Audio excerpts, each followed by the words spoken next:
Hi friends, welcome to my YouTube channel. ಯಾರೆಲ್ಲ ನನ್ನ ಚಾನಲ್ನ ಸಬ್ಸ್ಕ್ರೈಬ್ ಮಾಡಿಲ್ಲ ಪ್ಲೀಸ್ ಸಬ್ಸ್ಕ್ರೈಬ್ ಮಾಡಿ ಅಂತ ಹೇಳ್ತಾ, ನಾಳಿನ ಸಂಚಿಕೆಯಲ್ಲಿ ಭಾಗ್ಯಲಕ್ಷ್ಮಿ ಏನಾಗುತ್ತೆ ಅಂತ ಶಾರ್ಟಾಗಿ ಹೇಳ್ತೀನಿ. ಫಂಕ್ಷನ್ನಲ್ಲಿ ಆದಿಗೆ ತುಂಬ ಅವಮಾನ ಆಗುತ್ತೆ. ಗೆಸ್ಟ್ ಬಂದಿರೋರು ಆದಿನ ತುಂಬ ಬೈತಾರೆ.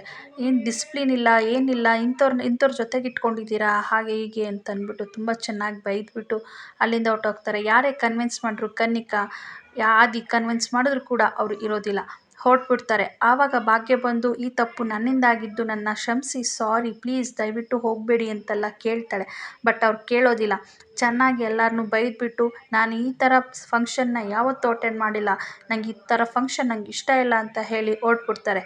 ಅಲ್ಲಿಗೆ ಭಾಗ್ಯ ಮತ್ತು ಮೀನಾಕ್ಷಿ ಭಾಗ್ಯಗಂತೂ ಬಾಯಿಗೆ ಬಂದಾಗೆಲ್ಲ ಬೈದ್ಬಿಡ್ತಾರೆ. ನಿನ್ನಂಥ ಮಿಡಿಲ್ ಕ್ಲಾಸ್ ಜನಗಳಿಗೆ ಈ ಥರ ಫಂಕ್ಷನ್ಗಳಲ್ಲಿ ಹೇಗಿರಬೇಕು, ಯಾವ ಥರ ನಡ್ಕೋಬೇಕು, ಯಾವ ಥರ ಟ್ರೀಟ್ ಮಾಡಬೇಕು ಅಂತಲೇ ಗೊತ್ತಿಲ್ಲ.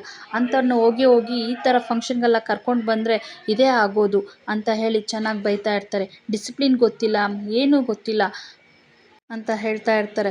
ಅಲ್ಲಿರೋ ಜನಗಳೆಲ್ಲ ಬಾಯಿಗೆ ಬಂದಾಗೆಲ್ಲ ಮಾತಾಡ್ಕೋತಾರೆ, ಕುಸು ಅಂತ ಮಾತಾಡ್ಕೋತಾ ಇರ್ತಾರೆ.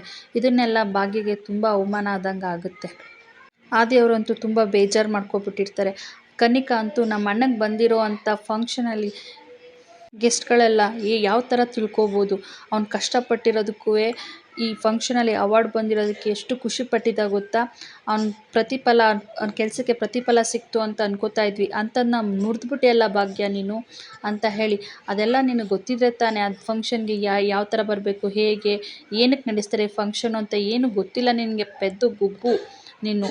ಮಿಡಿಲ್ ಕ್ಲಾಸ್ ಜನಗಳೆಲ್ಲ ಹೀಗೆ ಅಂತ ಹೇಳಿಬಿಟ್ಟು ಬಾಯಿಗೆ ಬಂದಂಗೆ ಬೈತಾ ಇರ್ತಾರೆ. ಭಾಗ್ಯ ಆದಿಯವ್ರ ಹತ್ರ, ಪ್ಲೀಸ್ ಆದಿಯವರೇ, ನಾನು ಬೇಕು ಅಂತ ಮಾಡಲಿಲ್ಲ, ನನಗೊಂದು ಅವಕಾಶ ಕೊಡಿ, ಅವ್ರನ್ನ ನಾನು ಫಂಕ್ಷನ್ ಕರ್ಕೊಂಡು ಬರ್ತೀನಿ, ಪ್ಲೀಸ್ ನನಗೊಂದು ಅವಕಾಶ ಕೊಡಿ ಅಂತ ಕೇಳ್ಕೊತಾರೆ.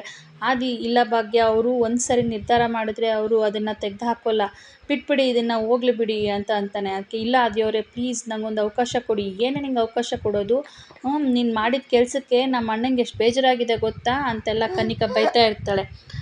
ಮೀನಾಕ್ಷಿ ಅಂತೂ ಇದೇ ಚಾನ್ಸ್ ಅಂತ ಹೇಳಿ ಇಂಥವ್ರನ್ನೆಲ್ಲ ಕರ್ಕೊಂಡು ಬಂದರೆ ಇದೇ ಆಗೋದು, ಆದಿಗೆ ಒಳ್ಳೆ ಮರ್ಯಾದೆನೇ ಸಿಕ್ತು ಅಂದ್ಬಿಟ್ಟು ಬೈತಾ ಇರ್ತಾಳೆ ಮೀನಾಕ್ಷಿ. ಅದಕ್ಕೆ ಯಾವುದಕ್ಕೂ ತಲೆ ಕೆಡಿಸ್ಕೊಳ್ದೆ ಭಾಗ್ಯ, ಪ್ಲೀಸ್ ಆದಿಯವರೇ, ಇದೊಂದು ನನಗೆ ಅವಕಾಶ ಕೊಡಿ, ದಯವಿಟ್ಟು ನಾನು ಕರ್ಕೊಂಡು ಬರ್ತೀನಿ, ನಡಿ ನೀವು ಫಂಕ್ಷನ್ ಅಟೆಂಡ್ ಮಾಡಿ, ಹೋಗಿ ನೀವು ಫಂಕ್ಷನ್ ಸ್ಟಾರ್ಟ್ ಮಾಡಿ, ನಾನು ಅವ್ರನ್ನ ಕರ್ಕೊಂಡು ಬರ್ತೀನಿ ಅಂತ ಹೇಳ್ತಾಳೆ. ಅದಕ್ಕೆ ಆದಿಯವರು, ಆಯಿತು ಓಕೆ, ಇದೊಂದು ಸರಿ ಅವಕಾಶ ಕೊಡ್ತೀನಿ ಅಂತ ಹೇಳ್ತಾರೆ. ಹೋಗಿ ಅವ್ರನ್ನ ಕನ್ವಿನ್ಸ್ ಮಾಡೋಕ್ಕೆ ಅಂತ ಭಾಗ್ಯ ಹೋಗ್ತಾಳೆ. ಹೋಗಿ ಗೆಸ್ಟ್ನ ತನ್ನ ರೀತಿಲೇ ಚೆನ್ನಾಗಿ ಕನ್ವಿನ್ಸ್ ಮಾಡಿ ಅವ್ರನ್ನ ಫಂಕ್ಷನ್ಗೆ ಬರೋ ರೀತಿ ಮಾಡ್ತಾಳೆ. ಫಂಕ್ಷನ್ಗೆ ಬಂದು ಸನ್ಮಾನ ಮಾಡ್ತಾರೆ ಆದಿಗೆ. ಆದಿ ಅಂತೂ ಫುಲ್ ಖುಷಿ ಆಗ್ತಾರೆ. ಇದನ್ನು ನೋಡಿ ಕನ್ನಿಕಾ ಮತ್ತು ಮೀನಾಕ್ಷಿ ತುಂಬ ಹೊಟ್ಟೆ ಹೊರ್ಕೋತಾರೆ. ಏನು ಇವಳು ಸಾಮಾನ್ಯದವಳಲ್ಲ, ಅವಳು ಹೇಳ್ದಂಗೆ ಮಾಡಿಬಿಟ್ಲು, ಕನ್ನಿಕಾ ನೀನು ಜೋಪಾನವಾಗಿರಬೇಕು ಅಂತ ಹೇಳ್ತಾಳೆ. ಫಂಕ್ಷನಲ್ಲಿ ಗೆಸ್ಟ್ ಅವರು ನನ್ನ ಇಷ್ಟು ಚೆನ್ನಾಗಿ ಮಾತಲ್ಲಿ ಬದಲಾಯಿಸಿದವರು ಭಾಗ್ಯವರು, ನಾನು ಭಾಗ್ಯ ಅವ್ರಿಗೆ ಥ್ಯಾಂಕ್ಸ್ ಹೇಳಬೇಕು, ಮತ್ತು ನನ್ನಿಂದ ನಿಮಗೆಲ್ಲ ಹರ್ಟ್ ಆಗಿದೆ, ಸಾರಿ ಅಂತ ಹೇಳಿ ಕೇಳ್ತಾರೆ. ಇದನ್ನೆಲ್ಲ ನೋಡಿ ಆದಿಗೆ ತುಂಬ ಖುಷಿ ಆಗುತ್ತೆ. ಅಲ್ಲಿಗೆ ಬಂದಿರೋರಿಗೆಲ್ಲ ನನ್ನ ವೈಫ್ ಅಂತ ಭಾಗ್ಯನ ಇಂಟ್ರಡ್ಯೂಸ್ ಮಾಡ್ತಾರೆ. ಇದನ್ನೆಲ್ಲ ನೋಡಿ ಭಾಗ್ಯಗೆ ತುಂಬ ಖುಷಿ ಆಗುತ್ತೆ. ಇಲ್ಲಿಗೆ ನಾಳಿನ ಸಂಚಿಕೆ ಮುಕ್ತಾಯವಾಗುತ್ತೆ. ಫುಲ್ ಡೀಟೇಲ್ಸಲ್ಲಾಗಿ ನಾಳೆ ಖಂಡಿತ ಹೇಳ್ತೀನಿ. ನನ್ನ ಚಾನಲ್ನ ಸಬ್ಸ್ಕ್ರೈಬ್ ಮಾಡಿ. Thank you.